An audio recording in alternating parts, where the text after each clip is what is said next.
"This human is mine." His voice echoed throughout the hall. Roxana sits alone at the blood covenant ceremony, again. As a servant with tainted blood, she's invisible to every vampire lord seeking a human consort. Her mother tried to poison a vampire and died screaming. That legacy marks Roxana as untouchable. When her name is finally called before the assembled immortals, the silence is suffocating. No one moves. No one wants her. Just as the vampire elder prepares to dismiss her back to the kitchens, a towering figure emerges from the shadows. Lord Oberon of the Shadow Court, ancient, battle-scarred, feared throughout the realm, claims her as his blood consort before the shocked assembly. Roxana knows this can't be real. Vampire lords don't choose servants with poisoned bloodlines. But when he offers brutal honesty instead of romance, "I need a consort before the council's assessment, and you need escape from servitude," Roxana makes a choice that will change everything. She accepts. Now she must survive in a court that despises humans, endure trials designed to break mortal will, and navigate the deadly politics of immortals, while discovering that being chosen was only the beginning. Stay with us by subscribing, tapping the like button, and dropping in the comments where you are watching from to witness what happens when the most unwanted human catches the eye of the most dangerous vampire in the realm. The great hall of Nocturne blazed with crimson light, candelabras dripping black wax onto ancient stone, their flames casting dancing shadows across tapestries that depicted centuries of vampire conquest. Goblets lined the tables, filled with wine so dark it could only be blood, and the air hummed with electric anticipation. Every unclaimed human in the kingdom had gathered here tonight, dressed in ceremonial white, wearing desperate hope like armor. Everyone except Roxana. She sat at the furthest table, partially hidden behind a massive stone pillar where candlelight barely reached. Her simple gray dress, the only one she owned, hung loose on her thin frame. She'd tried to look presentable, braided her auburn hair with trembling fingers, scrubbed the kitchen grease from beneath her nails until they bled, but there was no hiding what she was. Tainted blood, servant class, the girl whose mother had tried to poison Lord Wilfred and died screaming for it. "Did you see Lady Celeste's gown?" Jelia's voice drifted from the noble section, bright and cruel. "Pure silk from the Eastern Territories. Lord Wilfred hasn't taken his eyes off her all night."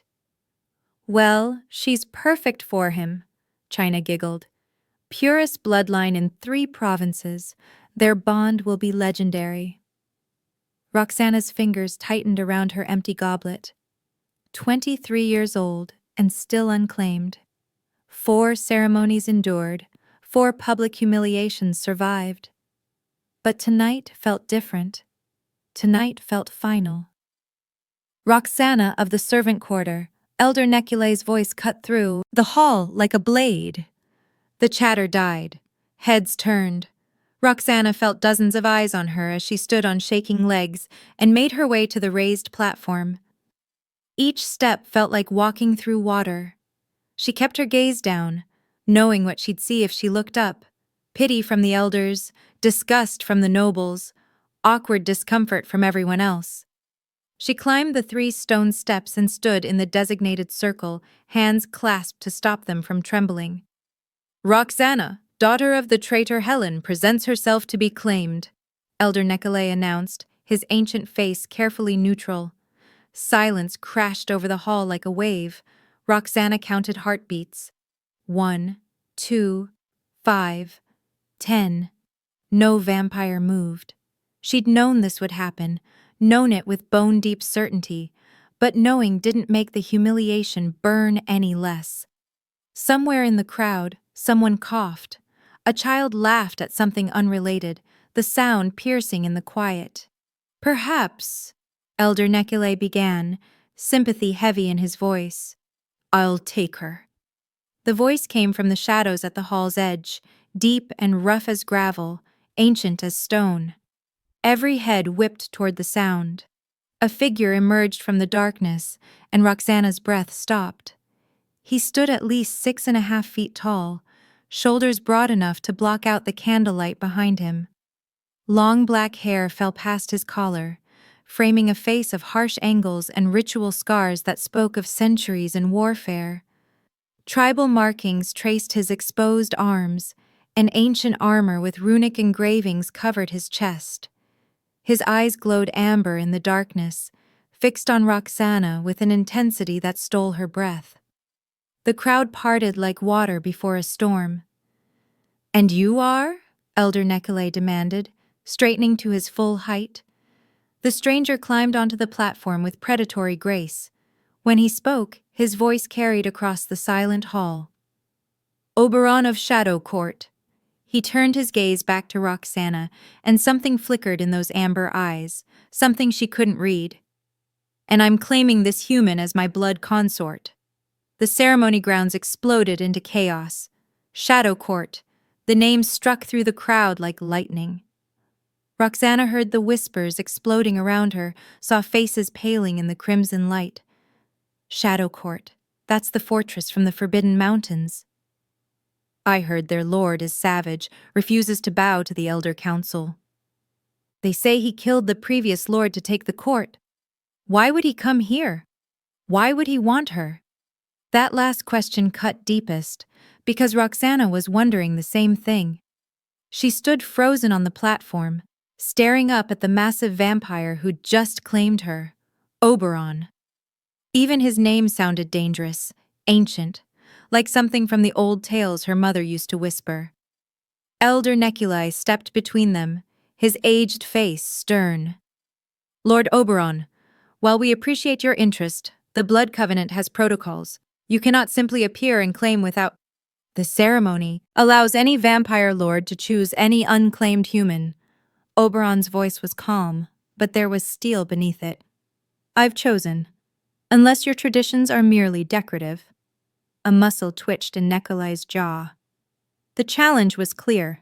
Deny Oberon and admit the ceremony was a sham, or accept him and allow Roxana to be taken by a complete stranger from a court with a brutal reputation.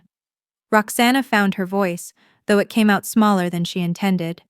I don't understand. You don't even know me." Oberon's amber eyes fixed on her, and she felt the weight of his attention like a physical thing. Up close, she could see the scars that marked him, tribal patterns carved deliberately into his face, another cutting through his left eyebrow, more disappearing beneath his armor. His face was handsome in a harsh, unforgiving way, like a cliff face, beautiful in its danger. "I know enough," he said simply. "That's not an answer, Lord Oberon." Lady Celeste stepped forward, her political smile firmly in place. Celeste was Elder Nekile's granddaughter, valued order and tradition above all else. "Perhaps we should discuss this matter privately. I'm sure we can reach an understanding." Translation: a bribe, a reason to send this dangerous stranger away and avoid the complications his presence created. Oberon didn't even look at her. "There's nothing to discuss. I've made my choice according to your traditions.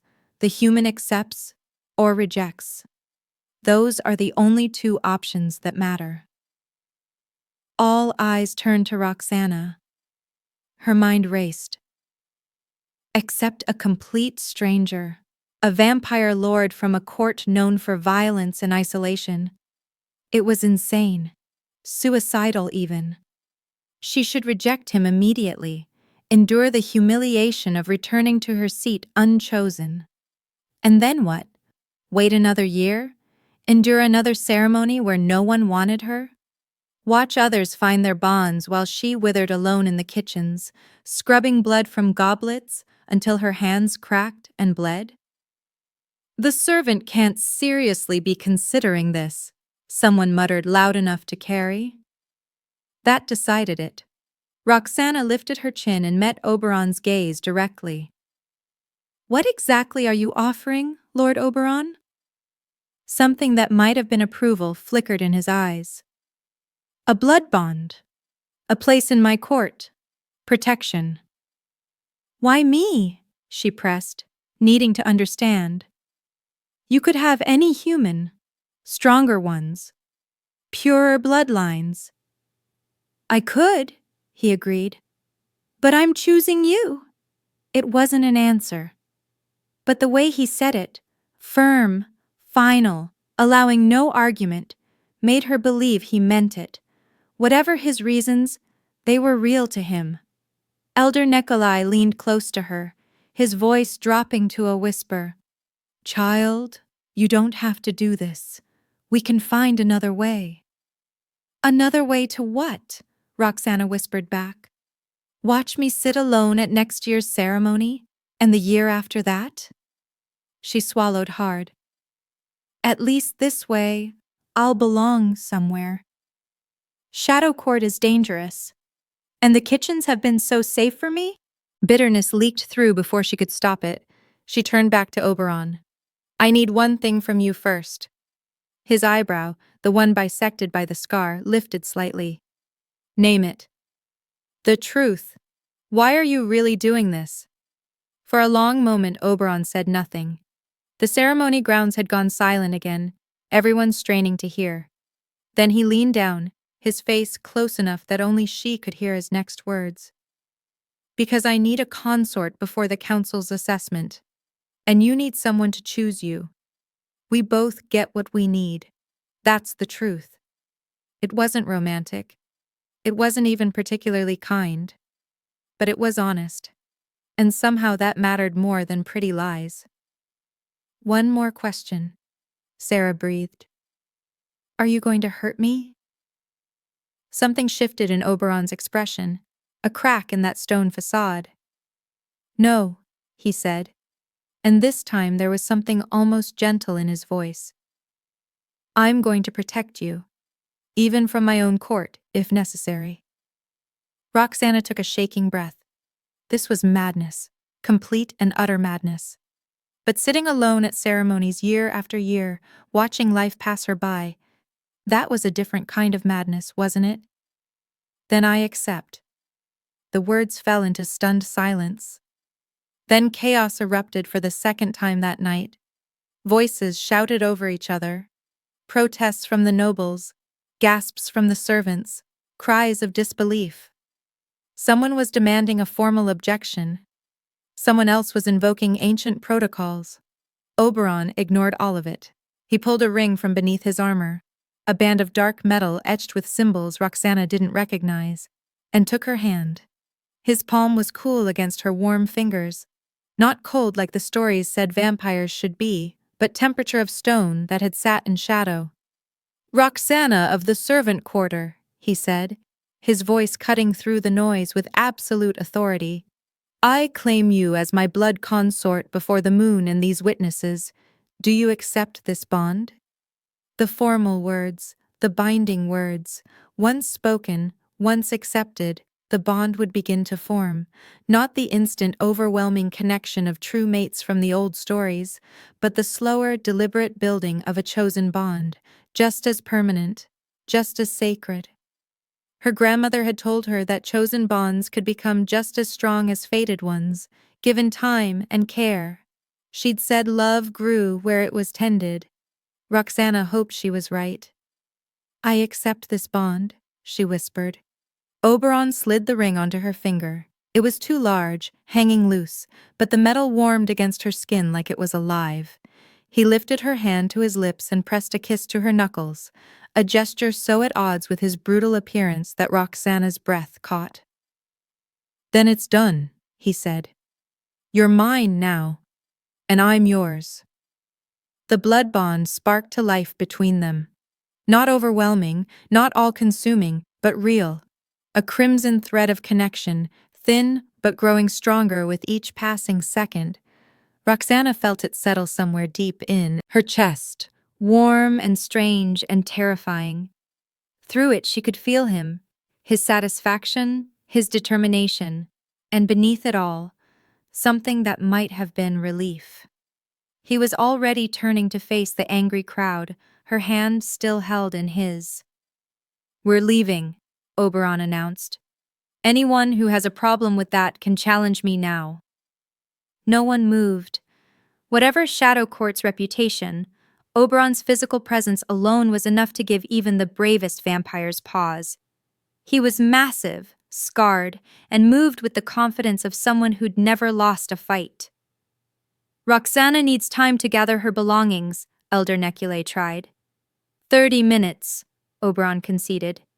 Then we're gone. He finally released Roxana's hand and gave her a slight nod toward the crowd. Go pack what matters, I'll wait here. Roxana stumbled down the platform steps, her legs barely holding her. The crowd parted around her, some in shock, some in pity, some in barely concealed relief that the tainted servant was finally someone else's problem. Celeste caught her arm as she passed. Roxana, this is insane. You can't actually leave with him. Why not? Roxana pulled free, surprising herself with the sharpness in her voice.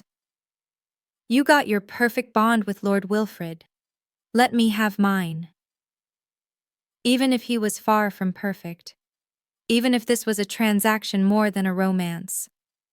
Even if she was absolutely terrified of what came next. She pushed through the crowd and ran for the servant quarters, her new ring catching candlelight as she fled. Behind her, she could feel Oberon's presence through the fresh bond, steady, solid, waiting. 30 minutes to pack up a life, 30 minutes before everything changed. Roxana prayed she wasn't making the biggest mistake of her existence. The servant quarters were dark when she burst through the door, hands shaking so badly she could barely light the oil lamp. Golden light flooded the small space, the only home she'd ever known. One room that served as sleeping area and storage, a thin mattress in the corner, her mother's few belongings still kept in a wooden box beneath it. 30 minutes to say goodbye to all of it. She grabbed her travel sack from the hook by the door and started throwing things inside with no thought to organization. Her spare dress, wool stockings, the wooden comb her mother had carved, her grandmother's recipe book for herbal medicines, pages yellowed and stained with use.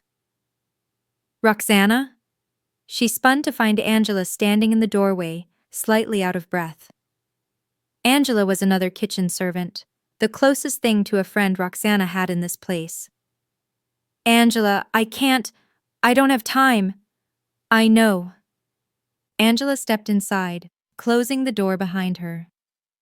I'm not here to stop you, I'm here to help. Angela moved to Roxana's shelf and started pulling down items with practiced efficiency, a hairbrush, a small sewing kit, the tin of salve for burns that all kitchen workers kept. Oberon has a brutal reputation. Yes. But I've also heard he's fair, protective of those under his rule. If he's claimed you, he'll honor that bond. He doesn't want me, Roxana whispered, the truth spilling out. He needs a consort for some political reason. The council assessment, he said. This isn't about me at all. Angela paused, meeting her eyes. Then make it about you. You're cleverer than anyone in this kingdom gives you credit for. You've survived being unwanted your entire life. That takes a strength most will never understand. She pressed the items into Roxana's hands. Use that strength now. Show Shadow Court what they were too blind to see. What if I can't? The fear finally broke through. What if I'm just as worthless as everyone thinks? You're not worthless. Angela gripped her shoulders firmly. Your mother knew it. I know it. Someday your gifts will emerge fully, and when they do, Roxana, you're going to be magnificent. Roxana wanted to believe her. She'd spent years waiting for something, anything, that would prove she was more than the tainted daughter of a traitor. But at 23, still struggling in the kitchens, hope felt like another cruel joke. Still, she nodded and continued packing. A knock at the door made them both jump. It's time. Oberon's deep voice carried through the wood. Roxana's heart lurched. She looked around the quarters one last time, memorizing every detail. The water stain on the ceiling shaped like a crescent moon, the loose floorboard that creaked by the window, the corner where her mother used to sit and tell her stories of a better world. I wish Mother was here, she whispered. She'd know what to do. She'd tell you to trust yourself. Angela pulled her into a quick embrace. Write to me if you can. Let me know you're safe. I will. Another knock, more insistent. Roxana shouldered her sack, pulled her cloak around her shoulders, and opened the door. Oberon stood on the threshold, somehow looking even larger in the confined space. Behind him, she could see torches from other servants gathering. Of course, they'd want to witness this spectacle. Ready? Oberon asked. No, not even remotely. But Roxana nodded anyway. Oberon's eyes flicked to Angela, something unreadable passing over his face. Then he reached out and took Roxana's sack from her shoulder, slinging it over his own like it weighed nothing. Say your goodbyes, he said quietly. We have a long journey ahead. The walk through the servant quarters felt like a death march. Workers lined the narrow corridors, some whispering, some staring openly. Roxana kept her chin up through sheer force of will. She wouldn't give them the satisfaction of seeing her crumble. Elder Neculai waited at the edge of the compound, his expression troubled. Roxana, child, if you've changed your mind, I haven't. Then may the old gods guide your path. He pressed a small pouch into her hands. Coin, not much, but enough to get you home if you need it. The kindness nearly broke her. Thank you, Elder. Lady Celeste stood nearby, arms crossed. This is highly irregular. The council should have been consulted properly.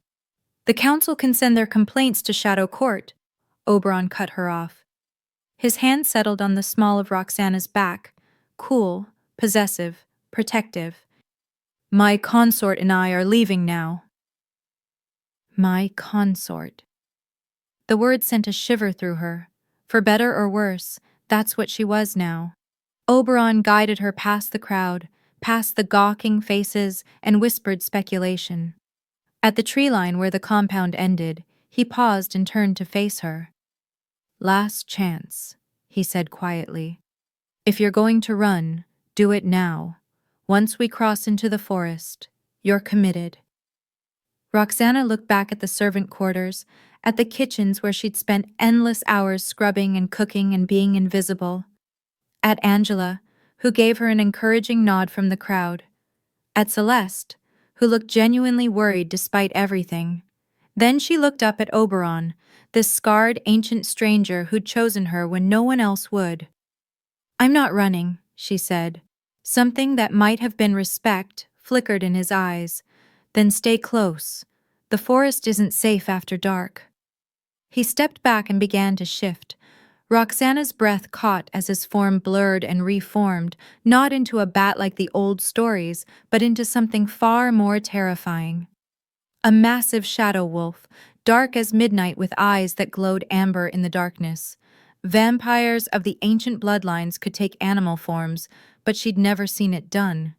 He lowered himself slightly. An invitation. Roxana would have to ride. Her human legs couldn't match a vampire's supernatural speed. Pride warred with practicality. Pride lost. She climbed onto his back, gripping the thick fur at his shoulders. The moment she settled, Oberon stood and launched into the forest at a ground-eating lope. Roxana held on for dear life, the world blurring around them. Behind them, the servant quarters faded into the distance. Ahead lay the unknown. And pressed against Oberon's powerful form, feeling the blood bond pulse with each stride, Roxana realized with sudden clarity that she'd traded one form of danger for another. She just prayed this danger might actually keep her alive. They ran for hours. The forest changed around them, from the familiar oak groves near the servant quarters, through wild lands Roxana had never seen, and into darker, older woods where the trees grew so tall their branches blocked out the moon. The underbrush thickened. Even the air felt different here, heavier, charged with ancient power. Shadow Court territory. Oberon finally slowed near a stream, his sides heaving slightly. He shifted back to human form, and Roxana quickly averted her eyes before sliding off his back. Vampires were used to nudity, shifting destroyed clothes unless you learned to undress first. But she and Oberon were still strangers. It felt too intimate. She heard rustling as he dressed in spare clothes he'd apparently stashed in her sack. When she looked back, he was decent, loose black trousers and a shirt that stretched across his broad shoulders. "We rest here for an hour," he said, his voice rough from the run. "Drink, eat if you need to, then we continue." "How much further?" Roxana asked, kneeling by the stream to cup water to her lips.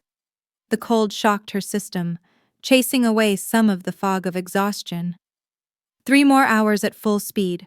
We'll reach Shadow Court by dawn." Dawn. Then this strange new life would truly begin. Roxana settled against a tree trunk, pulling her cloak tight against the chill. Oberon stood watch nearby, alert and tense. Even resting, he looked ready for battle. "Can I ask you something?" Roxana ventured after a moment of silence. "You can ask. I may not answer." "Fair enough." She paused. "Earlier you said you needed a consort before the council's assessment. Why?" Oberon was quiet for so long she thought he wouldn't respond. Then, "Vampire law.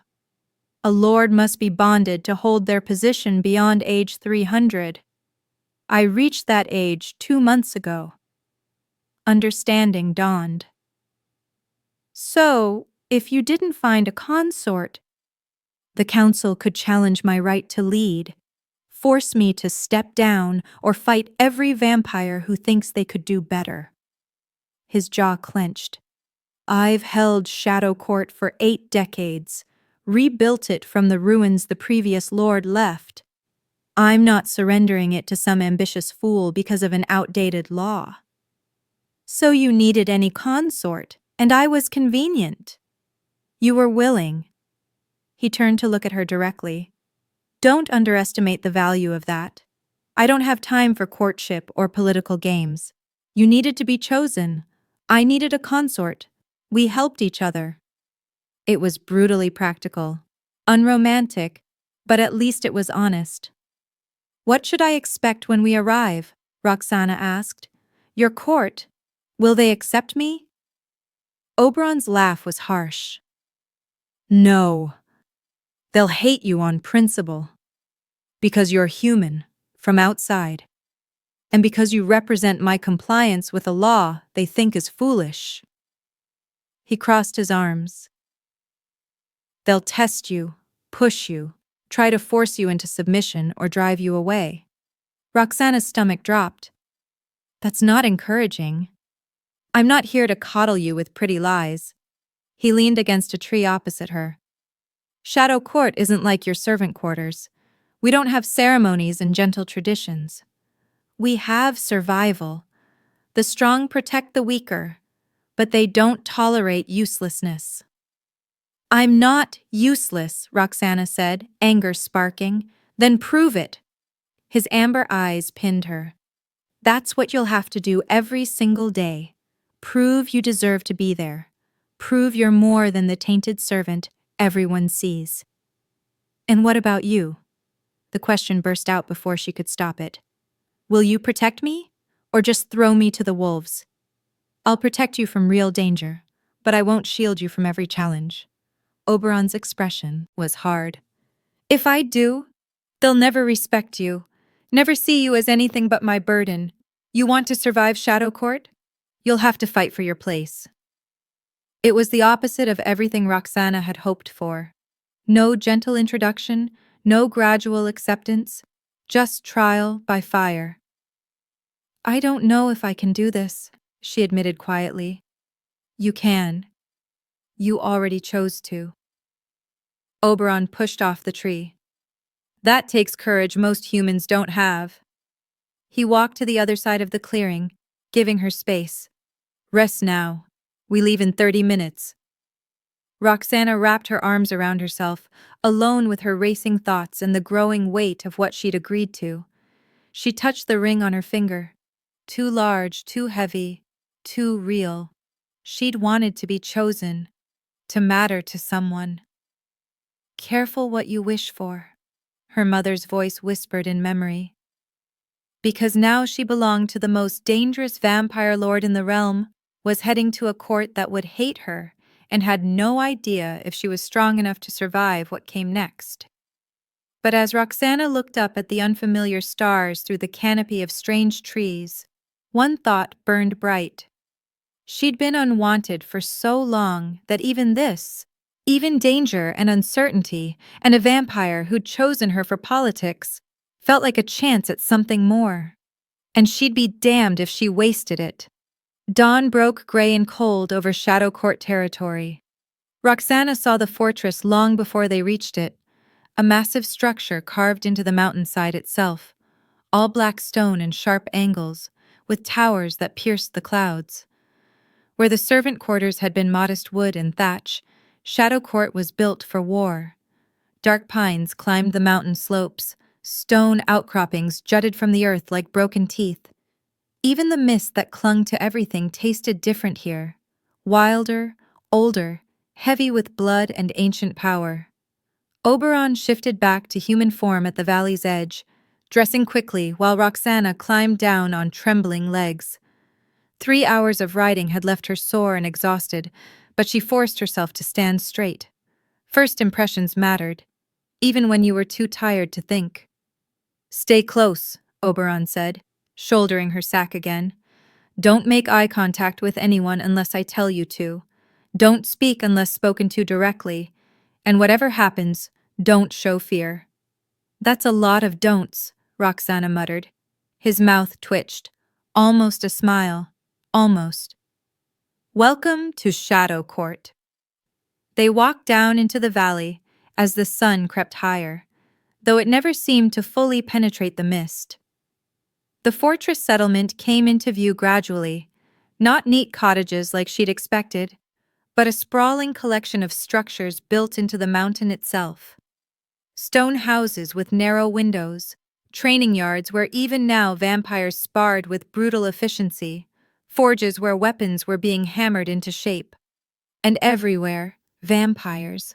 Dozens of them, all turning to stare as Oberon and Roxana entered the settlement. The whispers started immediately. "Is that her? She's so small. He actually went through with it. Look at her. She barely looks strong enough to stand." Roxana kept her eyes forward and her chin up, even as her heart hammered against her ribs. These vampires were different from the nobles at the ceremony. Harder. Scarred. Every single one looked like they could kill her without breaking a sweat. Oberon's hand found the small of her back again, that now familiar gesture of possession and protection. The blood bond pulsed between them, offering a thread of comfort in the sea of hostile stares. They walked through the settlement toward a massive building at its heart. The main fortress, Roxana realized, where Oberon ruled. Where she would live now. A woman waited on the steps. Tall, powerful, with silver blonde hair pulled back in a severe braid. She wore black leather armor and had the build of a warrior. Her ice blue eyes swept over Roxana with open disdain. "So, this is the famous consort," the woman said, her voice dripping with contempt. "Oberon, you could have at least chosen someone who looks like she could survive a week here." "Stefania," Oberon's voice held a warning. "Where's the council?" Stefania's eyes never left Roxana. "Waiting in the great hall. They're not happy." "Neither is anyone else," Stefania said coldly. "You left for a consort and came back with this." Roxana felt her face flush, anger battling with humiliation. But she remembered Oberon's warning. Don't show fear. She met Stefania's gaze directly. "I have a name," Roxana said quietly. "It's Roxana, and I'm stronger than I look." Stefania laughed, sharp and cruel. "We'll see about that." She turned to Oberon. "The council wants to see her now. They're invoking the right of assessment." Something dark crossed Oberon's face. "Of course they are. What's the right of assessment?" Roxana asked, though she had a sinking feeling she didn't want to know. Pack law, Stefania answered before Oberon could. When a lord brings a new consort into the court, the council can assess whether she's worthy. Test her strength, her knowledge, her value. Her smile was predatory. Most fail. Most don't have a lord willing to fight for them, Oberon said coldly. Let's hope she's worth fighting for. Stefania gestured toward the fortress. The council is waiting. Let's not keep them. Oberon guided Roxana into the fortress, through corridors lit by torches and lined with weapons on the walls. Everything here spoke of warfare, of survival, of strength as the only currency that mattered. The great hall was exactly what Roxana expected, massive, austere, dominated by a long table where 5 vampires sat in judgment. 3 males, 2 females, all ancient and radiating authority. The council that governed Shadow Court alongside their lord. They stood as Oberon entered, showing respect for his position. But their eyes on Roxana held nothing but skepticism. Lord Oberon, the eldest male spoke, gray-haired with a scar across half his face. Elder Neculi had mentioned him, Kragan, former warrior and council head. Welcome home. We heard rumors you'd found a consort. Not rumors, fact. Oberon pulled Roxana forward gently. This is Roxana, my chosen consort. She's under my protection and entitled to all rights of a lord's bonded. If she's worthy, one of the females said. Middle-aged with sharp features and calculating eyes, Rodanthe, Roxana remembered from Oberon's brief descriptions. The council invokes the right of assessment. We must know what she brings to Shadow Court. She brings herself, Oberon said firmly. That's enough. No, Kragan said. It's not. You know our ways, Oberon. You've led this court back from the brink, but you did it by enforcing our laws without exception. You can't ignore them now because they're inconvenient. Oberon's jaw clenched. The tension in the room was thick enough to cut. Roxana stepped forward before she could second-guess herself. What does the assessment involve? 5 pairs of eyes fixed on her with surprise.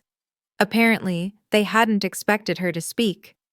Kragan leaned back in his chair, studying her. 3 trials over 3 days. Blood, knowledge, and endurance. Pass all 3 and you're accepted as one of us. Fail even one, he shrugged. You leave Shadow Court. The bond dissolves. That's not how blood bonds work, Roxana protested. Once formed, they can be severed if both parties agree, or if the council rules the bond invalid, Rodanthe said with a smile that held no warmth. We've done it before. We can do it again. Roxana felt the ground shifting beneath her feet. She'd thought the bond was permanent, sacred. But apparently in Shadow Court, even that could be taken away. This is ridiculous, Oberon said, his voice hard as stone. She just arrived. She needs time to rest, to adjust. She needs to prove herself, Kragan interrupted. Just like every other member of this court has had to. You taught us that, Lord Oberon. No exceptions, no special treatment. Strength earns respect. Oberon looked like he wanted to argue further, but Roxana could see the trap. If he fought too hard for her, he'd undermine his own authority, prove that he gave special treatment to his consort while demanding everyone else earn their place.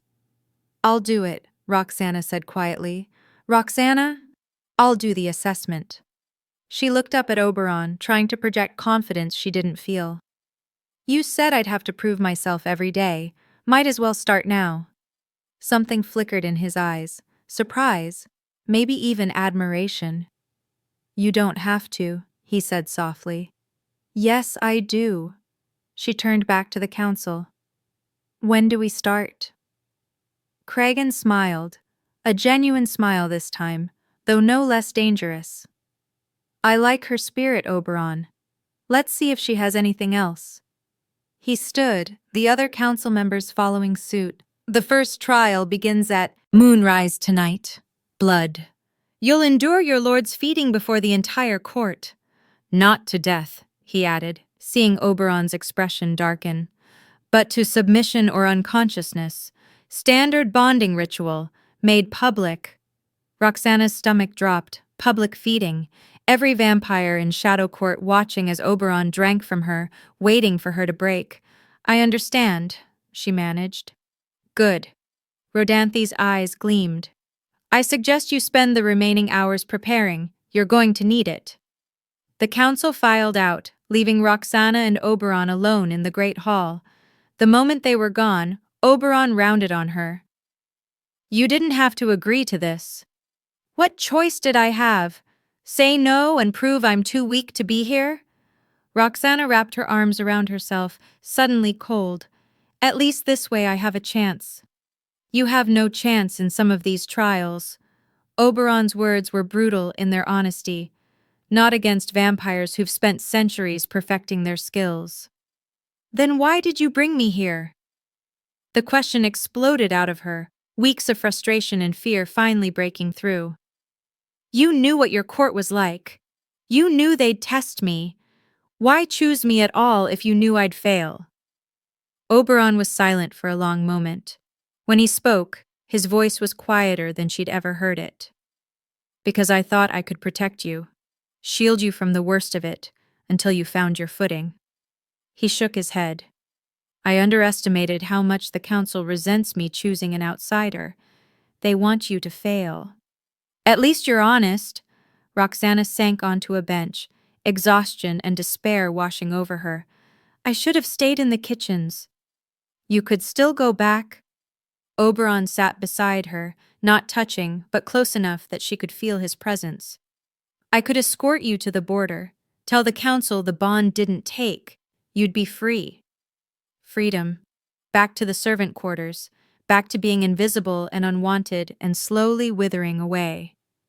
Or forward into danger and trials she'd likely fail, but at least trying, at least fighting. No, Roxana said finally. I'm staying. I'm doing this. Why? She looked up at him, this brutal, scarred vampire lord who'd chosen her for all the wrong reasons but hadn't lied to her once. Because for the first time in my life, someone chose me. Even if it was just for politics.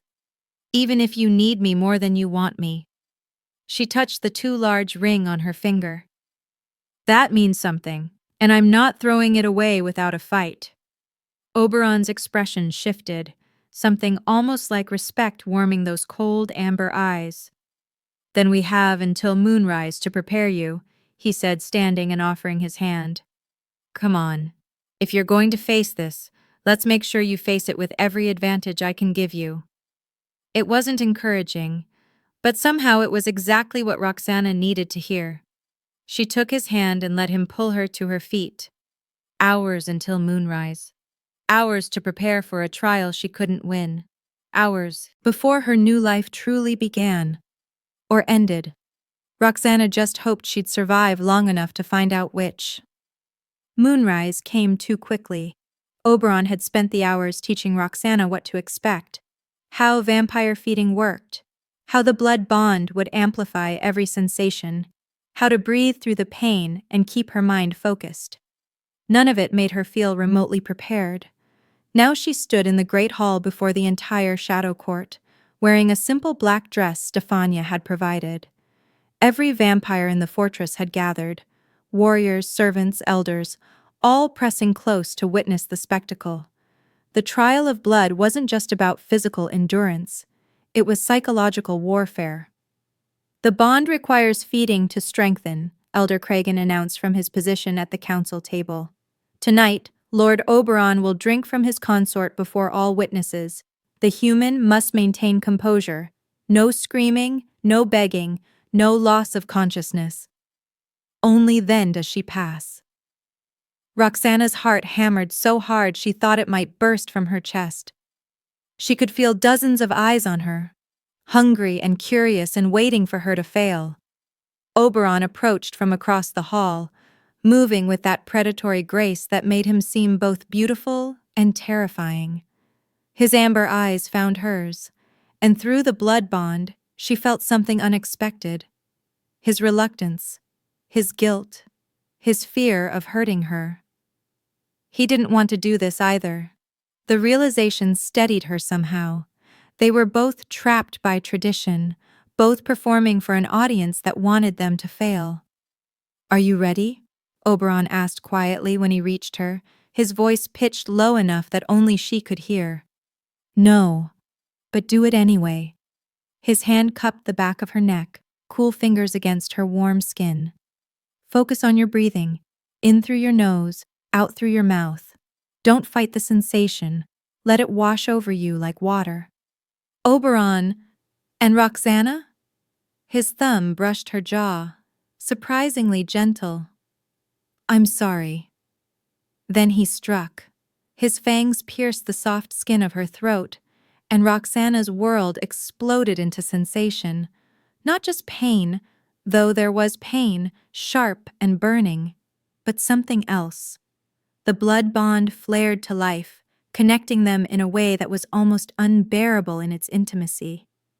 She felt his hunger, ancient and vast as an ocean. Felt his power flowing through her veins like liquid fire. Felt the reluctant pleasure he took from her taste, mixed with self-loathing at causing her pain. Her knees buckled. Oberon's arm wrapped around her waist, holding her upright as he drank. The crowd pressed closer, watching with rapt attention. Roxana could hear whispers. "She's going to break. Give her another minute.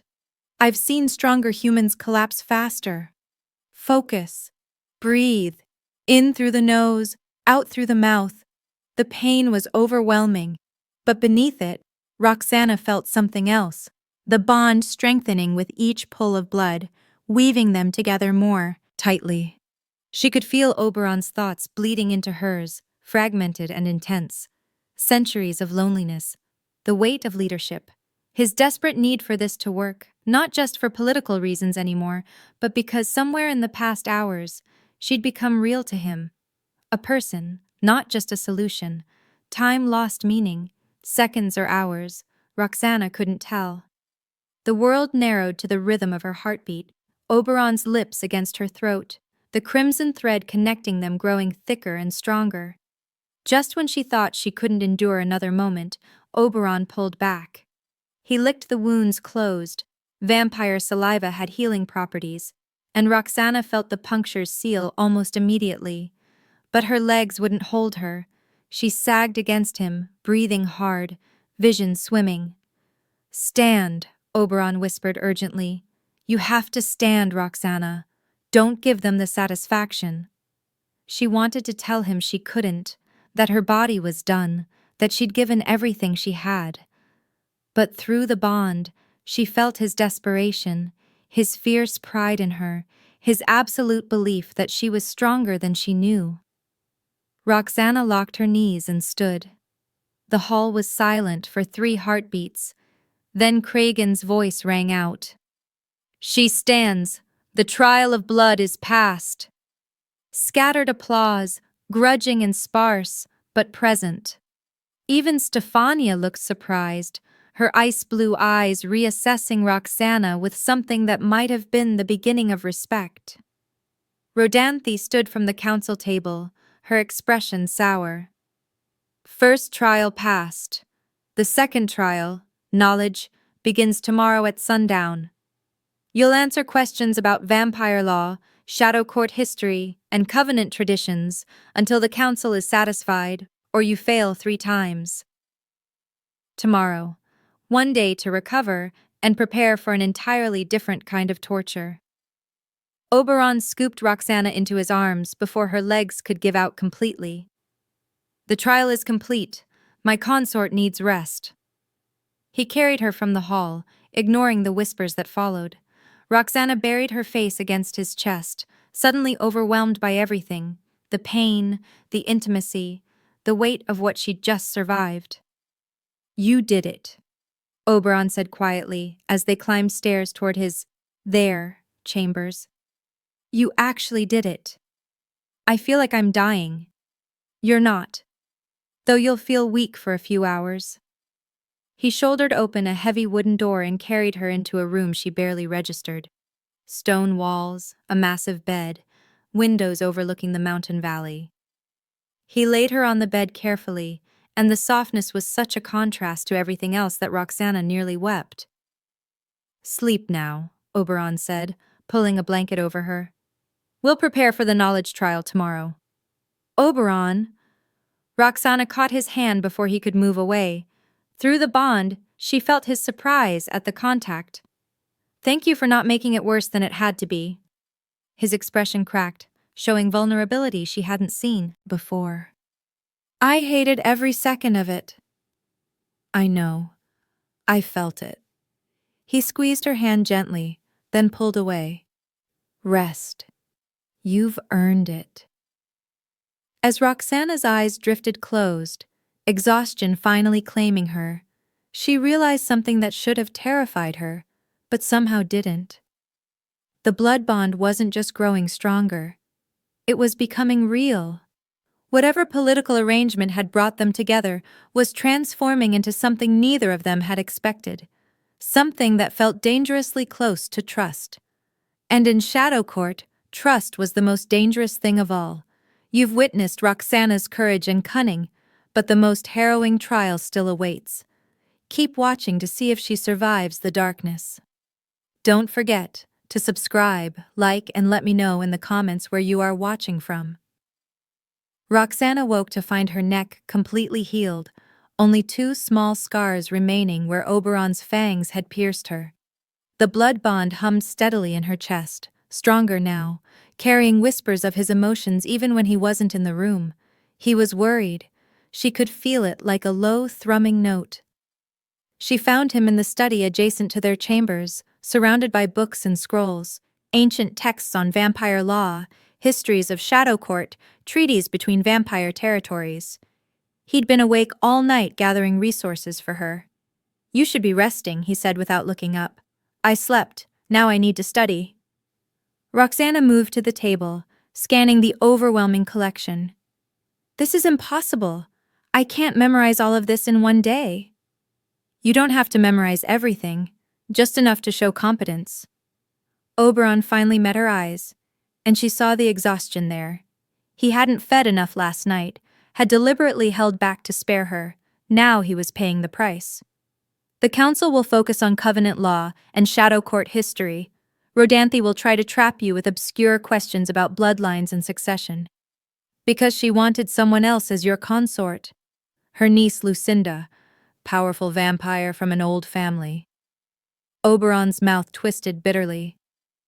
"When I chose you instead, Rodanthe took it personally. She'll do everything in her power to see you fail." Roxana pulled out a chair and sat, determination overriding her fear. "Then let's make sure I don't give her the satisfaction." They worked through the day, Oberon quizzing her relentlessly. Vampire hierarchy, elders, lords, warriors, servants, territory treaties between Shadow Court and neighboring domains. The founding of Shadow Court 3 centuries ago after a bloody civil war. Blood covenant laws governing feeding rights, bond formations, and the sacred nature of consent. "What are the grounds for dissolving a blood bond?" Oberon asked as afternoon faded to evening. Roxana recited from memory. "Mutual agreement of both parties, death of one party, or council ruling in cases of severe harm, betrayal, or proven incompatibility that threatens court stability." However, she paused, making sure she had it right. "Council dissolution requires unanimous vote, as interfering with bonds is considered grave action against the old god's will." "Good. Rodanthe will definitely ask about that, hoping you don't know about the unanimous requirement." Oberon closed the book he'd been holding. "You're ready. As ready as you can be in one day." "That's not particularly comforting." "I'm not here to comfort you. I'm here to prepare you." But his hand found hers across the table, squeezing gently. "You'll do well. You're smarter than half the council combined." The second trial began at sundown. Once again, the great hall filled with vampires eager for entertainment. But this time, When Roxana walked to stand before the council table, she held her head high. She wore a dress of deep crimson, Oberon's colors, and had braided her hair in an intricate pattern that took her an hour to perfect. She would not look like a victim tonight. Roxana, consort to Lord Oberon, Kragan began formally. You face the trial of knowledge. We will question you about vampire law, covenant traditions, and Shadow Court history. 3 failures mean elimination. Do you understand? I understand. Then let us begin. Rodanthe leaned forward immediately, her calculating eyes gleaming. First question. Recite the 3 pillars of vampire hierarchy. First pillar. Strength determines rank, but rank carries responsibility to protect those below. Second pillar. The Lord's word is absolute in matters of court security and survival. Third pillar. Challenges for position must be witnessed and conducted according to ancient rites, or the challenger faces exile. Rodanthe's smile tightened. Correct. Second question. What are the grounds for dissolving a blood bond? Here was the trap. Roxana kept her voice steady and clear. A bond can be dissolved through mutual agreement, death, or council ruling in cases of severe harm, betrayal, or incompatibility that threatens court stability. She paused deliberately.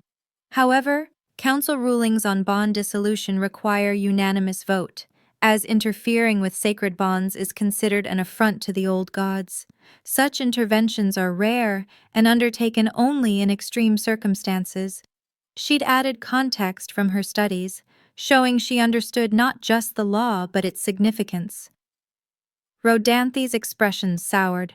Clearly she'd hoped Roxana wouldn't know about the unanimous requirement. Correct, Rodanthe bit out. Kragan took the next question. Name the 3 territories that border Shadow Court and describe our relationship with each. Roxana drew on everything Oberon had taught her. To the north, the Iron Keep under Lord Lazarus. We have an uneasy truce established 60 years ago after border skirmishes. To the east, the Crimson Vale ruled by Lady Celeste's family. We maintain peaceful relations through trade agreements. To the south, she met Kragan's eyes directly. Human settlements, including where I came from, governed by Elder Nasilai. No formal treaty, but Shadow Court provides protection in exchange for willing consorts and servants. And to the west? Kragan prompted. To the west lies the Forsaken Reach, claimed by no court. The catacombs there are considered too dangerous even for vampires, filled with feral ones who've lost their humanity. By tradition it serves as neutral ground and buffer territory. Correct. The questions continued. Hours passed. Other council members joined in, Maxius asking about blood covenant ceremonies, Yvonne questioning feeding rights and restrictions, even quiet Stefania testing her knowledge of Shadow Court's military structure. Roxana felt her concentration wavering as the 3rd hour approached. The questions grew more obscure, more technical. She stumbled slightly on a question about ancient succession laws during the Civil War, catching herself just in time to provide an adequate, if not perfect, answer. Not a failure. Not yet. Final question, Kragan announced, and Roxana's heart leaped. She'd made it this far without 3 failures. This one comes from all of us together. The 5 council members exchanged glances. Even Rodanthe nodded in agreement. You've proven you can memorize facts, Kragan said. Now prove you understand what it means to be part of this court. In your own words, what is Shadow Court's greatest strength, and what is its greatest weakness? Not a factual question, an opinion, a trap, because any answer could offend someone. Roxana took a breath, thinking carefully. Through the blood bond, she felt Oberon's tension, his silent support. Shadow Court's greatest strength, she said slowly, is that you demand excellence from everyone. You don't accept weakness or excuses. You've built a court of survivors who can endure anything because you've taught them they must. She paused, meeting each council member's eyes in turn. Your greatest weakness is that same strength taken too far, You're so focused on being hard that you sometimes forget to be wise. You test everyone so ruthlessly that you might break someone who just needs time to grow into their potential. Her voice grew firmer. I'm that someone. I'm the human you would have cast aside as worthless. But I'm also the human who endured your Lord's feeding without breaking, who spent every waking hour studying your laws until my eyes burned. Your weakness is that you almost missed what I could become because you were too focused on what I am right now. Silence crashed over the hall. Roxana had just criticized Shadow Court, their traditions, their methods, their pride, in front of the entire assembly. It was either the bravest or stupidest thing she'd ever done. Cregan stared at her for a long moment. Then slowly he began to smile. Well, he said, that's certainly an answer. Is it correct? Roxana asked, genuinely uncertain. There is no correct answer to an opinion question, Rodanthe snapped. But it's honest, Cregan interrupted, and it shows understanding of who we are, both light and shadow. He looked at the other council members. I vote to pass her on the second trial. Agreed, said Maxius. Agreed, said Yvonne. Agreed, said Stefania quietly.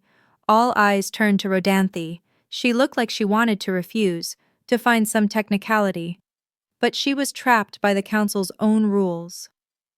Agreed, she finally ground out. She passes. Cregan stood. Roxana, consort to Lord Oberon, has passed the trial of knowledge through demonstration of wisdom and understanding. She has earned the right to attempt the third and final trial. The crowd erupted, some cheering, some grumbling, all surprised. Roxana swayed on her feet, 3 hours of mental combat having drained her completely. Oberon was there suddenly, steadying her with a hand on her elbow. Through the bond, she felt his fierce pride. You did it, he murmured. One more, Roxana whispered back. One more trial. One more, he agreed. Rodanthe's voice cut through the celebration. The third trial, endurance, begins in 2 days. You'll have that time to prepare. Her smile was cold. You'll need it. The Forsaken Reach shows no mercy to those who enter unprepared. The Forsaken Reach. The catacombs to the west, filled with feral vampires and darkness. Roxana had survived pain and mental exhaustion. Now she'd have to survive something worse. 3 days alone in the place, even vampires feared to go. 2 days to prepare for a trial designed to break her spirit felt like both an eternity and no time at all. Oberon spent every hour trying to give her advantages, teaching her to navigate by touch, in complete darkness, showing her how to identify the sounds feral vampires made when hunting, explaining which passages in the catacombs were safest and which were death traps. The ferals won't kill you immediately, he said on the second day as they stood at the entrance to the Forsaken Reach. The mouth of the catacombs yawned before them like a hungry beast, exhaling cold air that smelled of earth and old blood. They're too far gone to think strategically, but they will hunt you relentlessly. That's not as comforting as you think it is. Roxana stared into the darkness, trying to calm her racing heart. How long has it been since someone attempted this trial? 60 years. The last consort who tried it. Oberon stopped abruptly. Didn't survive, Roxana finished quietly. You can say it. I need to know what I'm facing. His jaw tightened. She made it 2 days. Took a wrong turn, got lost in the deeper passages. By the time we found her, he looked away. The ferals had fed well. Roxana forced herself to breathe steadily. But you're giving me advantages she didn't have. Yes. Oberon pressed something into her hand, a knife with a blade that gleamed silver in the fading light. Silver burns vampires, even ferals. Use it if you must. And this... He unfolded a piece of leather, revealing an intricate map carved into the hide. The catacombs. Memorize it. The marked path will bring you back to the surface by the third dawn. The council won't consider this cheating? They gave me 2 days to prepare you. How I use that time is my choice. His amber eyes met hers intensely. If you're going to die down there, Roxana, I want it to be fighting, not cowering in the dark. The night before the trial, Roxana couldn't sleep. She lay beside Oberon in their chambers. They'd been sharing the bed for practical reasons, the blood bond causing physical discomfort when they were too far apart, and stared at the ceiling, counting the hours until dawn. You don't have to do this, Oberon said into the darkness. We could leave tonight. I'd rather lose Shadow Court than lose you to those catacombs. The admission shocked her. Somewhere in the past weeks, she'd become more to him than a political necessity. You fought for 8 decades to build this court, Roxana said softly. I'm not going to let you lose it because I was too afraid to face one more trial. It's not just one more trial. It's 3 days alone with your fears and the very real possibility of death. He rolled to face her, his expression haunted in the moonlight. I've already lost too many people. He stopped, seeming to catch himself. I don't want to lose you. People he loved. He'd almost said it.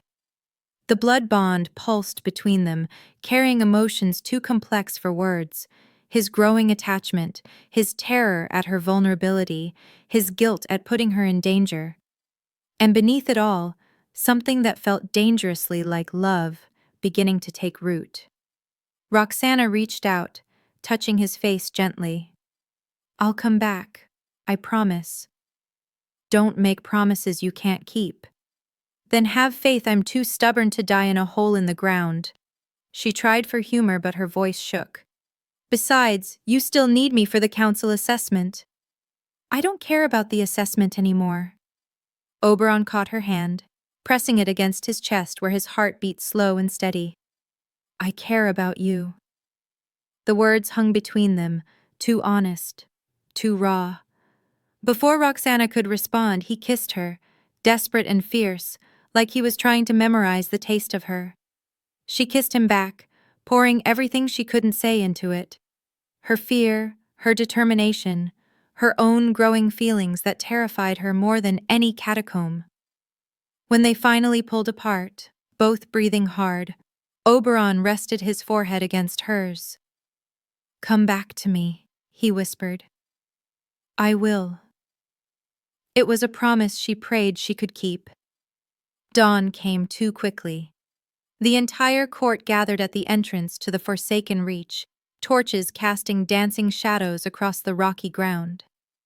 Roxana stood at the threshold wearing simple clothes, no supplies, no weapons except the hidden silver knife Oberon had given her and the map she'd spent all night memorizing. Elder Kragan spoke the formal words. Roxana, consort to Lord Oberon, you face the trial of endurance, 3 days alone in the Forsaken Reach. Return by the 3rd dawn and claim your place among us. Fail, and you leave Shadow Court forever, if you survive. I understand. Then go. May the old gods show you mercy. Roxana looked back once, finding Oberon in the crowd. Their eyes met, and she felt the blood bond pulse between them one last time before distance began to strain it. His face was carved from stone, but through the bond, she felt his anguish. Then she turned and walked into the darkness. The temperature dropped immediately as she descended the rough-cut stairs.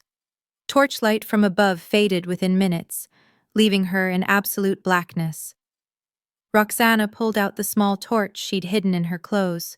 Oberon had shown her how to make it from cattail reeds and animal fat, and struck flint to light it. Weak light pushed back the darkness maybe 10 feet in any direction. Beyond that, nothing but shadow and the sound of water dripping somewhere in the distance. Day 1 began. Roxana followed the map burned into her memory, trailing her free hand along the wall to maintain orientation. The passages twisted and turned, sometimes opening into vast chambers, sometimes narrowing until she had to turn sideways to squeeze through. She found water within the first hour, an underground stream, cold and clean. drank deeply, knowing hydration was critical, found a small alcove with a naturally defensible entrance, and decided to make it her base. No fire. The smoke would attract ferals, but she could rest here safely. The blood bond ached with distance from Oberon, a dull throb that grew worse with each passing hour. Not painful yet, but constant. A reminder that she was alone in the dark with creatures that wanted to tear her apart. As night fell above ground, she could feel it somehow, an instinct in her bones. The sounds began, scraping in distant passages, inhuman shrieks echoing through stone corridors. The ferals were waking, beginning their hunt. Roxana extinguished her torch and huddled in her alcove, the silver knife gripped in her shaking hand. The trial had truly begun. Day 2 brought hunger and exhaustion. Roxana had found some cave mushrooms that grew in the deeper passages. Oberon had taught her which were safe to eat, but it was barely enough to keep functioning. The blood bond screamed now, actual pain radiating through her chest. Separation from Oberon was tearing at her physically. She heard them more frequently now, ferals moving through the passages, hunting by sound and smell. Twice she had to press herself into crevices and hold her breath as they passed within feet of her hiding spot. Their appearance was nightmare fuel.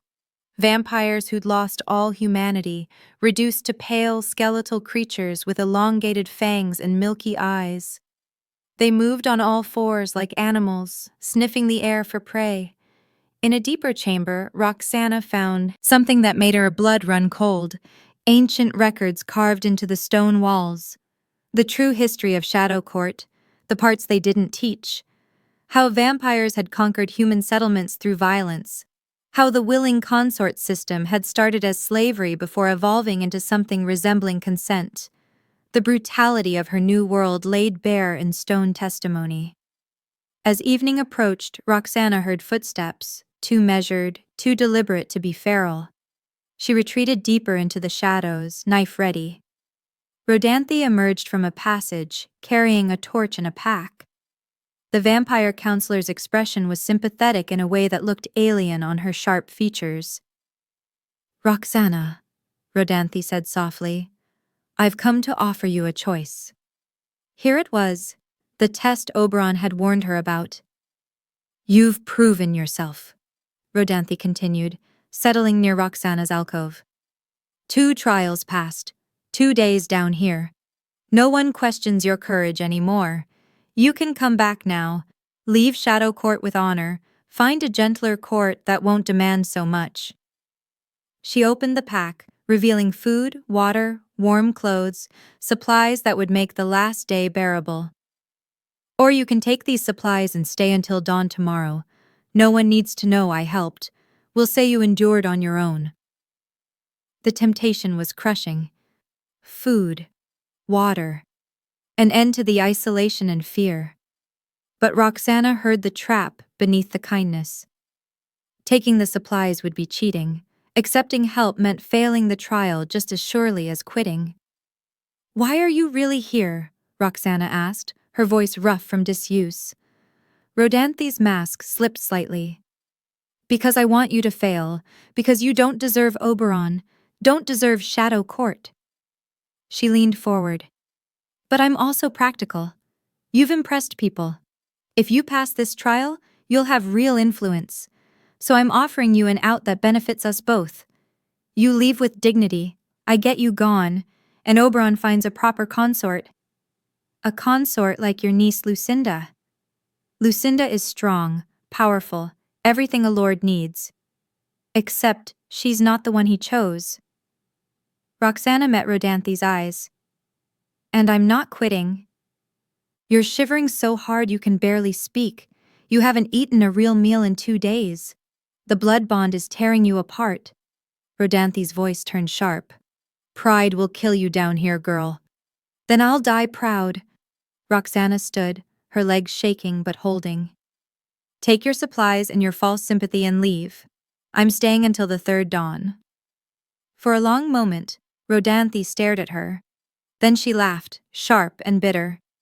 You're either the bravest human I've ever met or the most foolish. She shouldered her pack. I suppose we'll find out which by morning. She disappeared into the darkness, leaving Roxana alone again. The night stretched endlessly. Roxana's small fire burned low. She gathered more fuel with numb fingers, fed the flames, and tried not to think about warm beds and hot food and Oberon's solid presence. The blood bond screamed now, actual agony radiating through her chest. Was Oberon feeling this too? Did he lie awake in their chambers, hurting the same way? A feral shrieked somewhere close, and Roxana gripped her silver knife tighter. She just had to survive until dawn, just a few more hours. She could do this. She had to. Day 3, dawn approached. Roxana wasn't sure she'd actually slept or just passed in and out of consciousness. Gray light filtered down from somewhere above, the third dawn breaking. She'd made it. Now she just had to get back to the surface. Standing took 3 attempts. Her body had decided overnight that moving was optional. But Roxana forced herself upright, stamped out the remains of her fire, and began the journey back.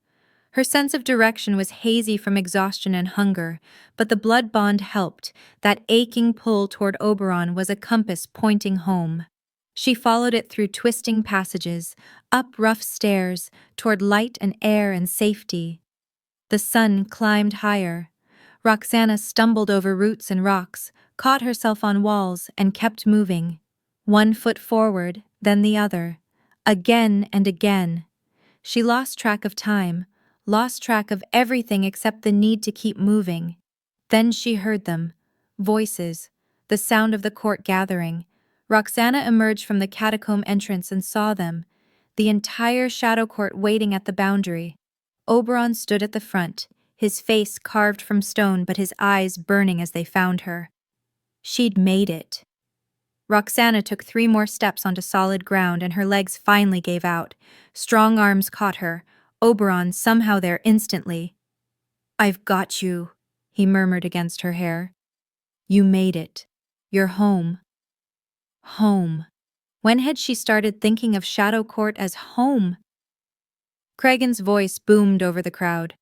"Roxana, consort to Lord Oberon, has endured 3 days in the Forsaken Reach and returned at the 3rd dawn. She has passed the final trial." He paused, and when he spoke again, there was genuine warmth in his voice. "Welcome to Shadow Court, Roxana. Welcome home." The court erupted into howls, the traditional vampire celebration for a new member. Not all the voices were enthusiastic, but enough were genuine that tears stung Roxana's eyes. She'd done it. She'd actually done it. "You kept your promise," Oberon said, holding her upright as Lucinda the healer pushed through the crowd with supplies. "Told you I was too stubborn to die in a hole," Roxana managed, her voice breaking. He laughed, actually laughed, the sound rumbling through his chest where she pressed against him. "Yeah, I noticed." 2 weeks passed in a blur of adjustment and unexpected acceptance. Roxana had survived the trials, and Shadow Court, slowly, grudgingly, was beginning to acknowledge her as one of their own. Even Stefania had offered a nod of respect, which from the warrior vampire was practically a declaration of friendship. Roxana was learning her role as consort, mediating disputes between court members, attending council meetings where her perspective as a human proved surprisingly valuable, representing Shadow Court at inter-territory gatherings. It was exhausting and exhilarating in equal measure. The blood bond had deepened into something neither of them had anticipated. What started as political necessity had transformed into genuine partnership. Shared meals, late-night conversations, Oberon teaching her vampire history while she taught him about human resilience and hope. They hadn't spoken the words yet, but Roxana felt it growing between them, something that felt dangerously like love. She woke one morning to find Oberon already dressed, standing by the window with an expression that made her stomach drop. "What's wrong?" she asked, sitting up. He turned, his face carefully neutral. We've received a formal challenge. The council is waiting. Dread coiled in Roxana's gut as she dressed quickly and followed him to the council chamber. All 5 members were present, plus Stefania and several senior court members. Everyone looked worried. Lord Oberon, Roxana, Cregan began without preamble. We've received a challenge from Lord Lazarus of Iron Keep. He's invoking the right of dominion. The name struck through Roxana like ice. She'd heard of Lazarus. Every human in the realm had. 3 consorts, all dead within 2 years under mysterious circumstances. A vampire known for his cruelty and the pleasure he took in breaking those weaker than him. What's the right of dominion? Roxana asked, though from the grim faces around her, she knew it was nothing good. Ancient law, Stefania said bluntly. If a lord takes a consort from outside his territory, any unmated lord from a neighboring domain can challenge the bond within the first month. They fight for the consort. Winner takes all. Roxana's blood ran cold. Challenge the bond? You mean he wants to fight Oberon for me? Yes. Oberon's voice was deadly quiet. Winner claims the consort. It's barbaric, but it's legal under the old laws. I don't get a say in this? Anger sparked through Roxana's fear. I'm just property to be won? According to the ancient laws, yes, Redanthi said, and there was something almost sympathetic in her expression. The right of dominion comes from centuries ago, when alliances were forged through forced bonds.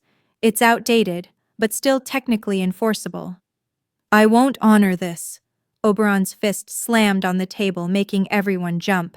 Lazarus can take his challenge and if you refuse, Shadow Court is labeled Oathbreakers, Cregan interrupted firmly. Every territory in the realm will have grounds to declare us outcast. We'll lose all trading rights, all treaties, all protection under vampire law. So we're trapped, Roxana said quietly. Yes. Cregan met her eyes. I'm sorry, Roxana, but Oberon will have to fight. Roxana's mind raced. She'd heard the stories about Lazarus's dead consorts. The first had fallen during a hunt. The second had died from excessive feeding. The third had simply disappeared, her body found weeks later drained completely dry. And now he wanted her. When? Oberon asked, his voice deadly calm. 3 days from now, neutral territory, witnessed by representatives from all neighboring domains. Cregan paused. It's to the death, Oberon, or until one lord yields. Lazarus won't yield. Neither will you. The weight of it settled over Roxana like a shroud. Oberon would have to fight to the death. And if he lost, when he lost, a traitorous voice whispered, she would belong to a monster who killed consorts for sport. There has to be another way, she said desperately. What if I dissolve the bond myself? Voluntarily? No. Oberon's response was immediate and sharp. Absolutely not. But if it would protect Shadow Court? I said no. He turned to face her fully, his expression fierce. You fought too hard to be here. I'm not letting you sacrifice yourself because some brute thinks he can intimidate us. The right of dominion allows for a champion, Elder Yvonne spoke up for the first time. Oberon doesn't have to fight personally. He can name someone to fight in his place. Who would be strong enough? Stefania asked. Lazarus is massive. He outweighs most of us by 100 pounds and he's a vicious fighter. I'll fight him myself, Oberon said flatly. No one else risks their life for my consort. The possessiveness in his voice sent warmth through Roxana, despite the dire circumstances. He wasn't going to abandon her, wasn't going to let her be taken, but could he win? What are his chances? Roxana asked Cregan directly. Tell me the truth. The old vampire considered for a long moment. Honestly, in a fair fight, Oberon wins. He's faster, smarter, more controlled. He paused. But Lazarus doesn't fight fair. He'll use every dirty trick, every advantage, and he's bigger, has longer reach. It'll be close. Too close. Roxana could read it in everyone's faces. They were worried. Really worried. I need to see him, Roxana said suddenly. Before the fight, I need to meet Lord Lazarus. Absolutely not, Oberon said. Why not? If he's so determined to claim me, I want to look him in the eye, understand what we're dealing with. Roxana's mind was already working. Knowledge is power, right? Maybe I can find something, a weakness, a tell, anything that might help. Or he'll intimidate you, Rodanthe countered. Break your spirit before the fight even begins. That's what he wants. Then I won't let him. Roxana stood straighter. I survived 3 trials to be here. I can handle meeting the vampire who thinks I'm weak enough to steal. Stefania laughed suddenly, sharp and approving. I like that fire. Let her go. Worst case, she learns nothing. Best case, she grinned. She rattles him by showing she's not afraid. It's too dangerous, Oberon insisted. Everything about this situation is dangerous, Roxana shot back. At least let me try to help. I'm not going to sit here doing nothing while you fight for my life. Their eyes locked. Amber meeting Brown, and Roxana felt the blood bond pulse between them. She pushed every ounce of determination through it, letting him feel her resolve. Finally, Oberon exhaled sharply. Fine, but I'm coming with you, and Stefania, and a full security detail.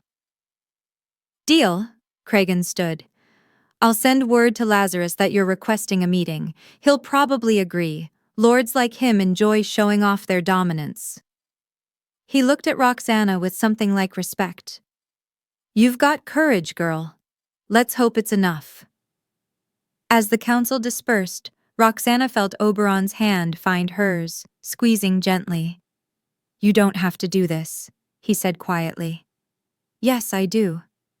Sarah squeezed back. You fought for me since the moment we met. It's time I fought for us, too. His expression softened. When did you get so brave? The moment a giant vampire told me to act like I was his. Roxana managed a small smile.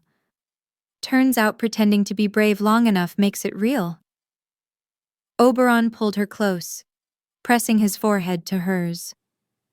If anything happens to you, nothing will. You're going to win this fight, and we're going to have a very long, boring winter together. She said it with more confidence than she felt.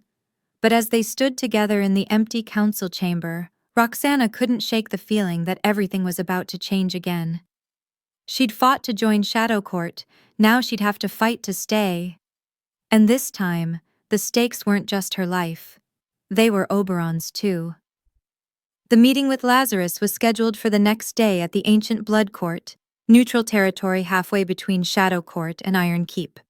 Roxana spent the evening preparing, asking Kragan about Lazarus's history, studying what little information they had about him, trying to find any advantage she could. He's been Lord for 2 centuries, Kragan told her over dinner. Took the position by killing his predecessor in a challenge. Since then, he's ruled Iron Keep with absolute brutality. 3 consorts, all dead within 2 years of bonding. Officially, accidents. Unofficially, he shook his head. He killed them. Can we prove it? Roxana asked. We can't prove it. But yes, that's what most believe. Kragan's expression was grave. If Oberon loses, he won't.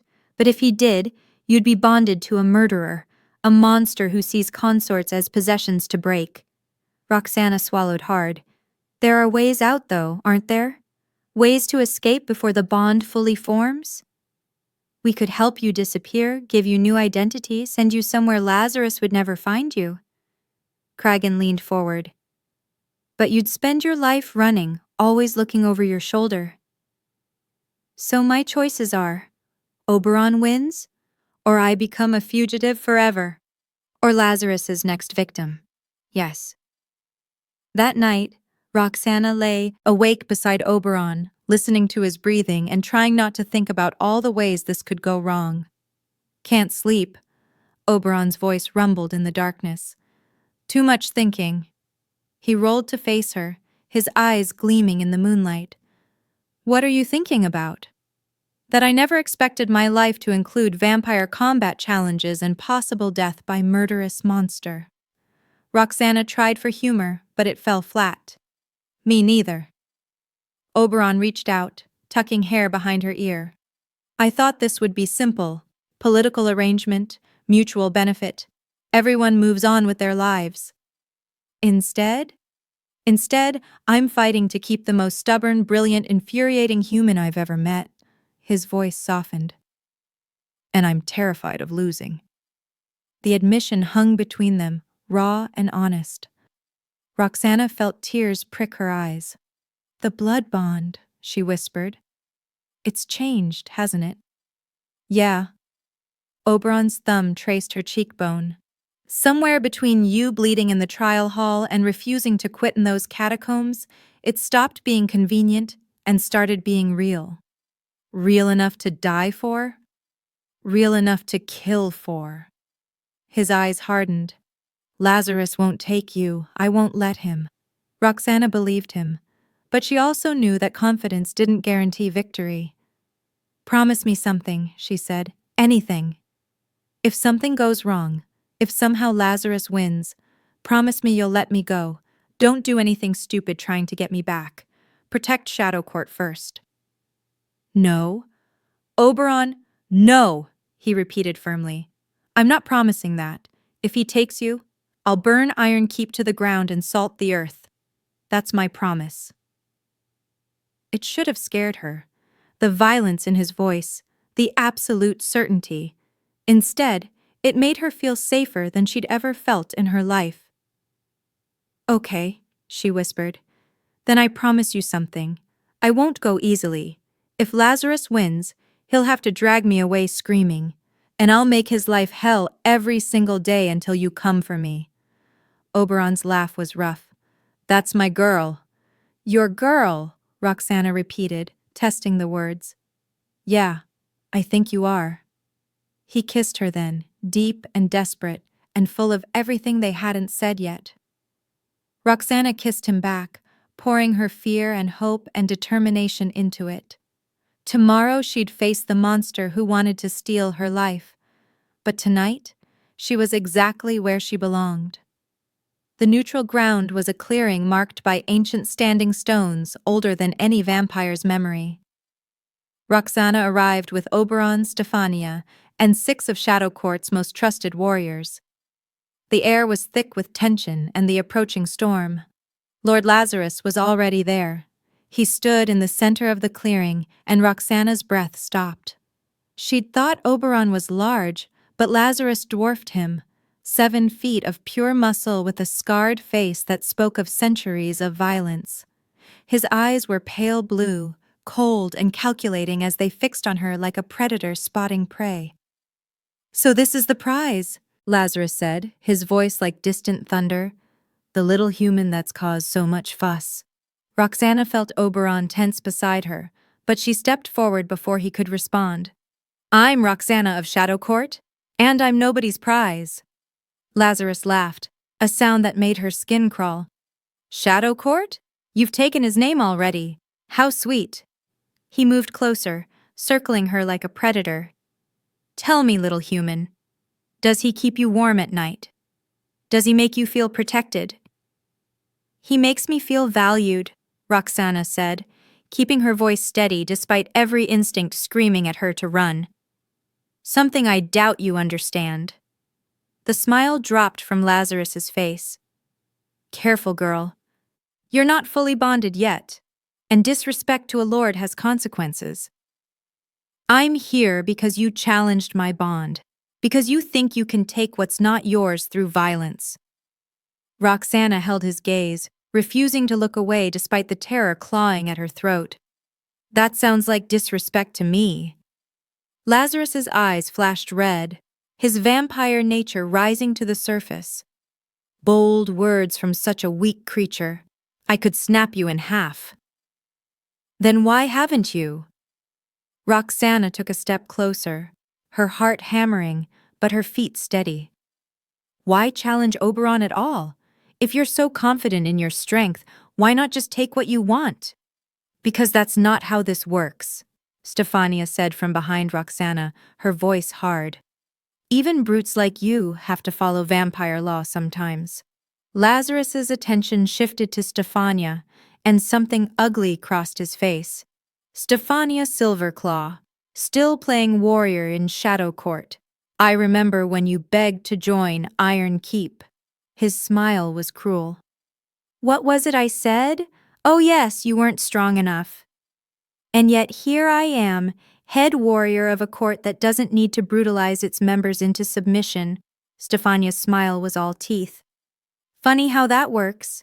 The tension ratcheted higher. Lazarus's warriors, 6 of them, all massive and scarred, moved closer.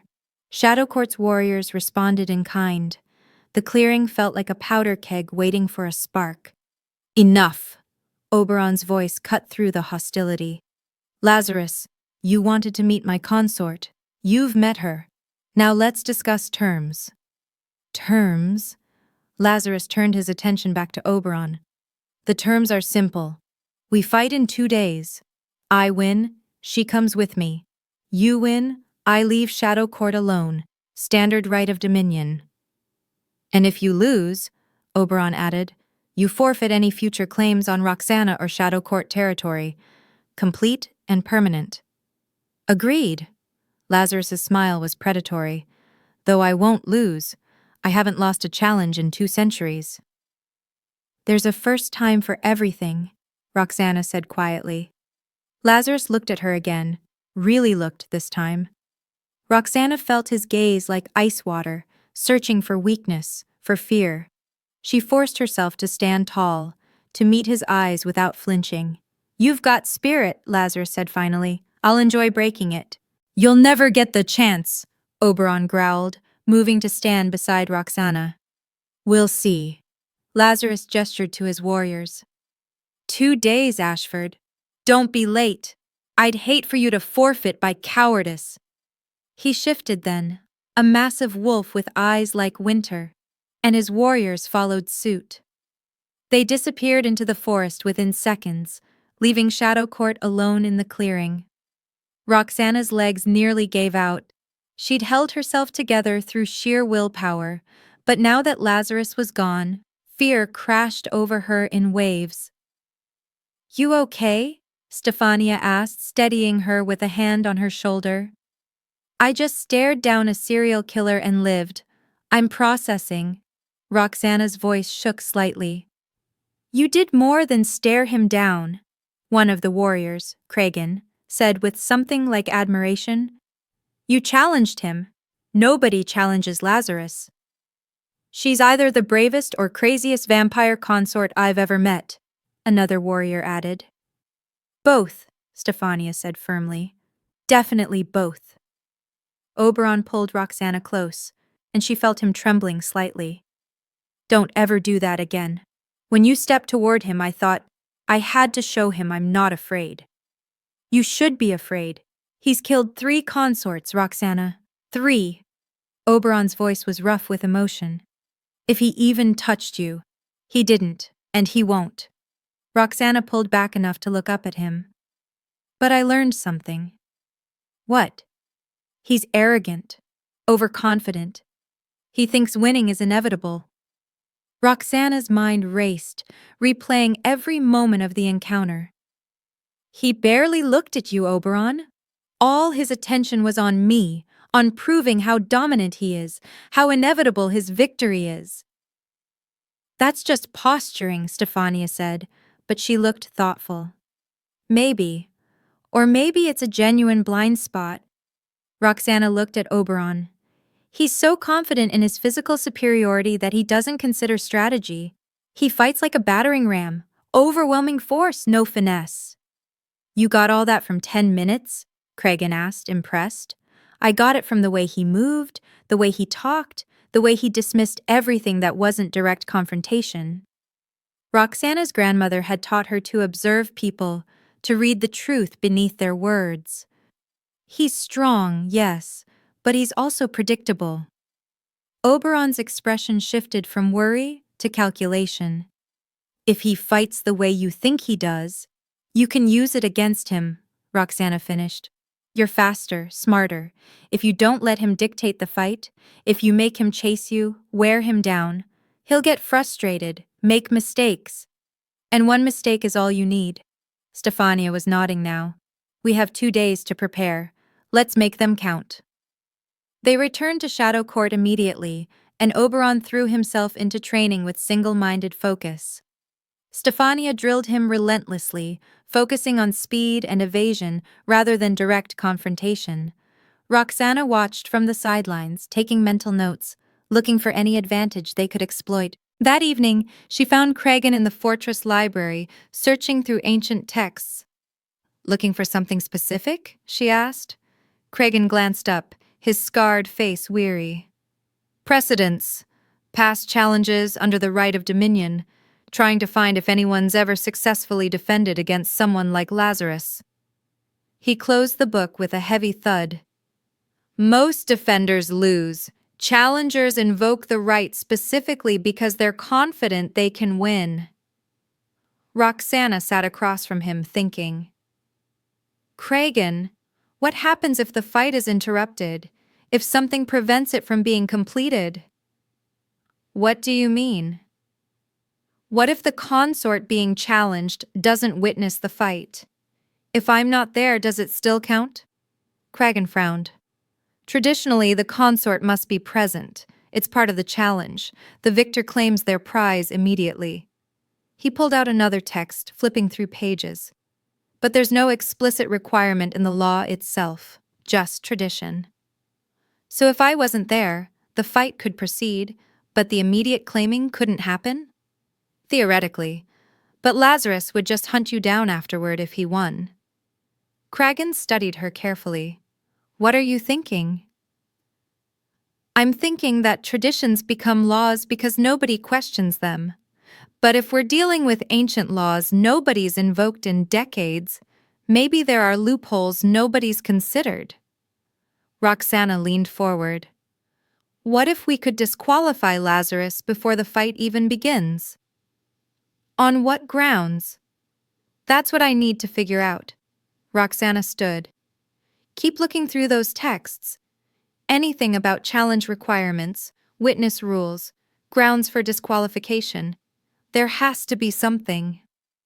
They worked through the night, poring over dusty volumes that hadn't been opened in centuries. Vampire law, ancient treaties, historical precedents. Roxana's eyes burned from reading by candlelight, but she refused to stop. Somewhere in these pages was the answer. It had to be. As dawn broke, Roxana found it. A single paragraph in a text so old the pages crumbled at her touch. "Cregan." She shook him awake where he'd fallen asleep at his desk. "Look at this." He blinked blearily at the page she thrust in front of him. Then his eyes widened. "Old gods above," he breathed. "How did we miss this?" "Because nobody's invoked the right of dominion in decades, and this book is probably twice that old." Roxana could barely contain her excitement. "It's right there. The challenger must prove adequate capacity to bond.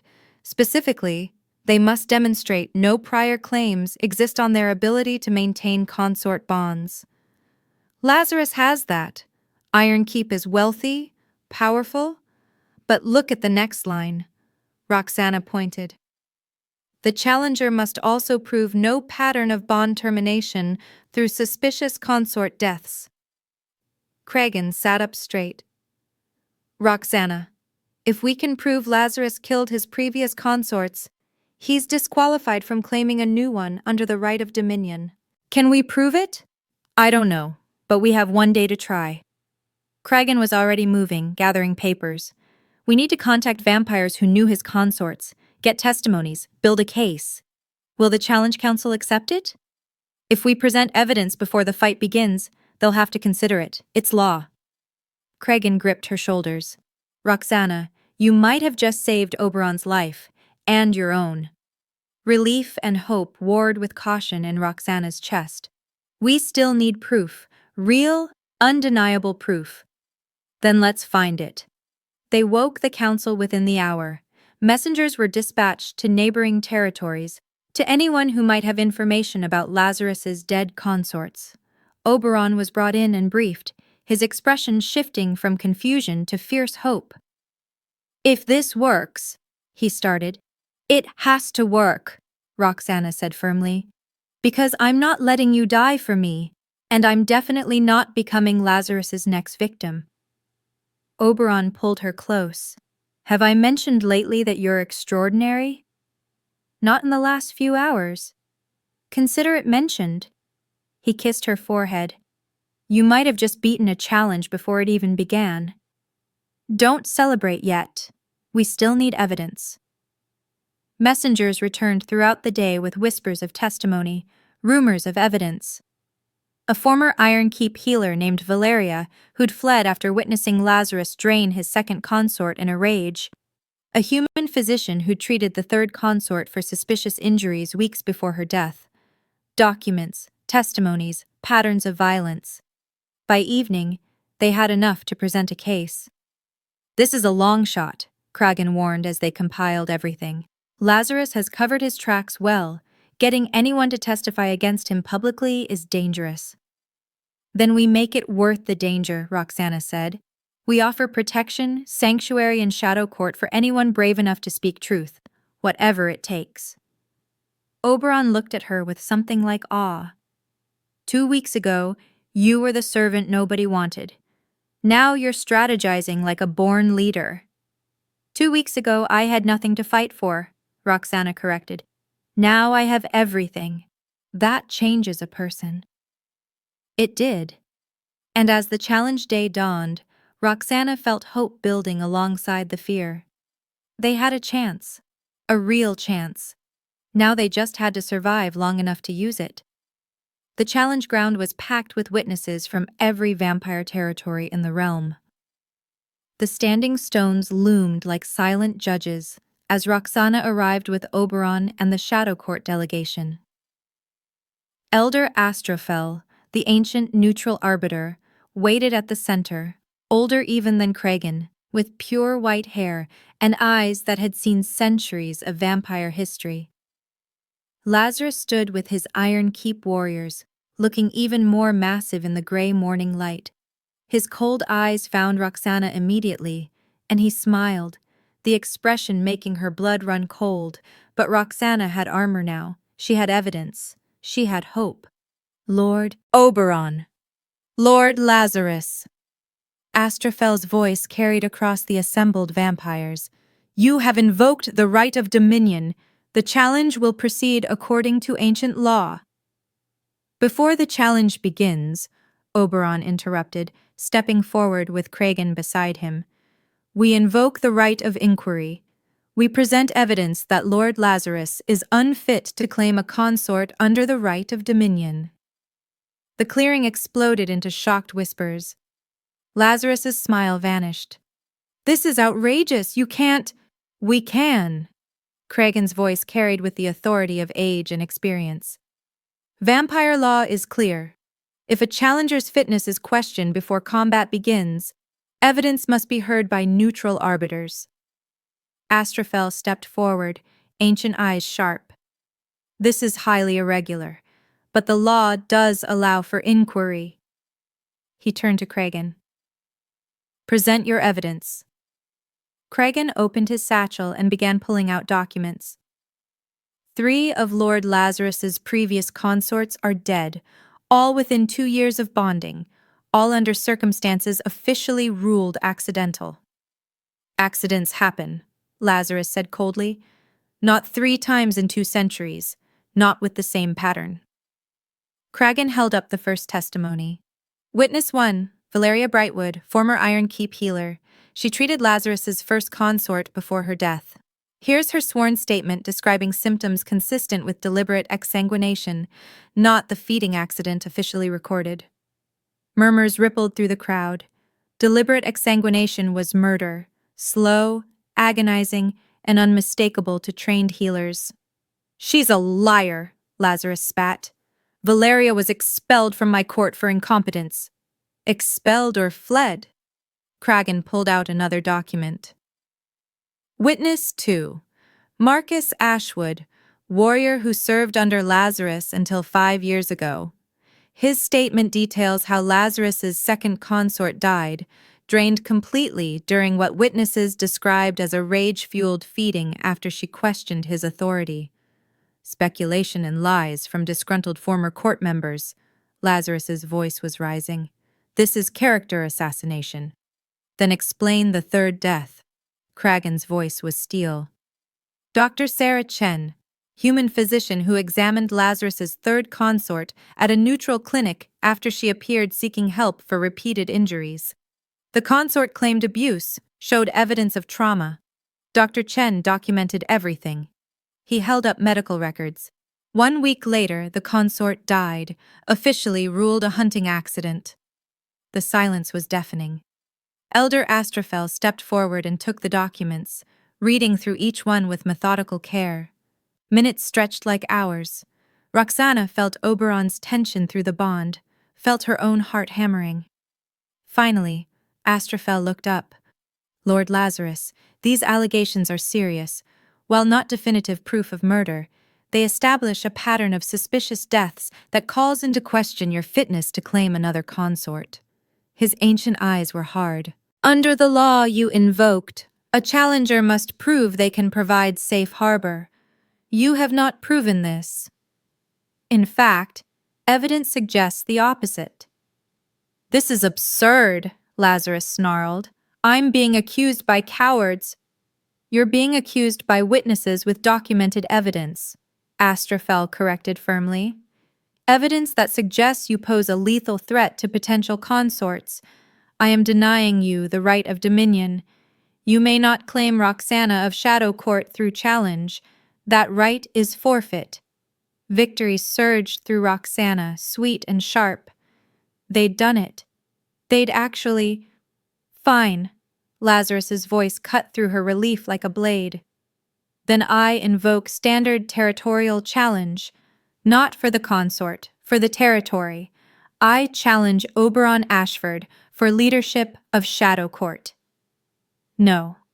The clearing erupted in chaos. This was worse. So much worse. A territorial challenge was to the death. No yielding, no mercy. Winner took everything. "You can't," Rodanthe protested. "There are protocols." "I'm invoking my right as a neighboring lord to challenge for territory I believe is being mismanaged," Lazarus said, his voice cutting through the noise. "Shadow Court has grown too powerful under Ashford. I'm declaring it a threat to regional stability." "That's a lie," Stefania shouted. "You just want revenge." "It's also legal," Astrophel said reluctantly. "Territorial challenges can be invoked if the challenger demonstrates reasonable cause. Lazarus's claim of regional instability is thin, but it meets the minimum requirement." Oberon's hand found Roxana's, squeezing hard. Through the bond, she felt his grim acceptance. "It's okay," he murmured. "This was always a possibility." "You'll have to kill him," Roxana whispered, "or he'll kill you." "I know. Can you win?" Oberon looked at her, and in his eyes she saw absolute certainty. "Yes, because I have something worth fighting for. He's just fighting out of spite." Astrophel raised his hand for silence. "The territorial challenge is accepted. Combat will proceed immediately. Shift and fight. The victor claims all." The crowd pulled back, forming a wide circle. Lazarus was already stripping off his armor, his scarred torso a testament to centuries of violence. Oberon did the same, and Roxana saw the difference between them. Lazarus was larger, but Oberon was leaner, more controlled, every movement purposeful. "Remember what we talked about," Roxana said urgently. "Don't let him control the fight. Use your speed." "I remember." Oberon cupped her face in his hands. "I love you. I should have said it before, but I'm saying it now. I love you, Roxana." Tears stung her eyes. I love you too. So you'd better win because I'm not done with you yet. He kissed her, fierce and quick, then moved to the center of the circle. Lazarus was waiting, already shifted into his massive wolf form. He was enormous, all teeth and muscle, and barely contained rage. Oberon shifted. His wolf was smaller than Lazarus's but moved with liquid grace, amber eyes calculating as he circled slowly. Lazarus lunged. The battle was brutal from the first moment. Lazarus fought exactly as Roxana had predicted, overwhelming force, trying to use size and strength to crush his opponent.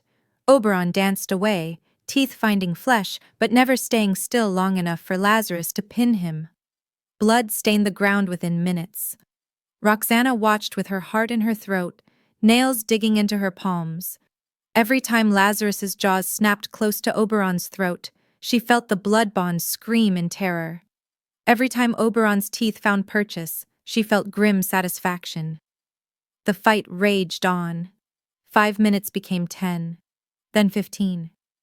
Lazarus was tiring, his attacks growing sloppier, his breathing labored. He'd expected a quick victory, overwhelming force crushing opposition. But Oberon refused to be crushed. He bled from a dozen wounds but kept moving, kept striking, wearing down his larger opponent like water wearing stone.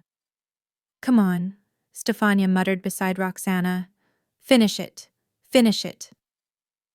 As if hearing her, Oberon changed tactics.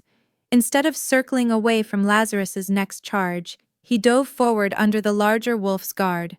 His teeth found the vulnerable underside of Lazarus's throat and clamped down hard. Lazarus howled, a sound of rage and terror combined. He thrashed wildly, trying to shake Oberon off, but Oberon's jaws were locked tight. They rolled across the ground, a tangle of fur and blood and desperation. Then Lazarus went still. Not dead. Roxana could see his sides heaving, but defeated, unable to continue. Oberon released his throat and stepped back, still in wolf form, watching to see if Lazarus would rise for another attack. Lazarus shifted back to human, one hand pressed to his bleeding throat. His face was a mask of rage and humiliation. "Yield," Astrophel commanded. "Yield or die, Lord Lazarus." For a long moment, Roxana thought Lazarus would choose death. His eyes burned with hatred as they fixed on Oberon. Then, finally, he spat out the word. "Yield."